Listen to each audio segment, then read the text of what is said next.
চেষ্টা করলাম নতুন আর এক ধরনের গয়না তৈরি করার।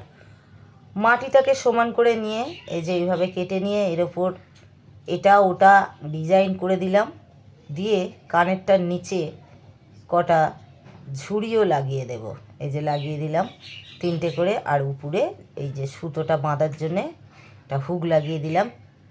শুকিয়ে পুড়িয়ে নিয়েছি, নিয়ে সাদা রং করে নিয়ে এর ওপর এই রঙটা 2-3টে রং মিশিয়ে এই রঙটা তৈরি করে নিয়ে এই রঙটা দিয়ে দিলাম। এগুলো কানের, আর এটা হার। এইবার এতে সাদা এবং কিছুটা আকাশি রং দেব। নানা রকমের যা পারলাম কলকা এঁকে দিলাম, দিয়ে সুতোটা লাগিয়ে দিলাম। এই পুঁথিগুলো পোড়া মাটির পুঁথি।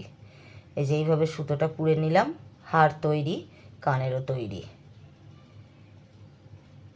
দেখুন কেমন হয়েছে। ভালো লাগলে একটা লাইক করবেন। সকলে সুস্থ থাকবেন, ভালো থাকবেন। ধন্যবাদ।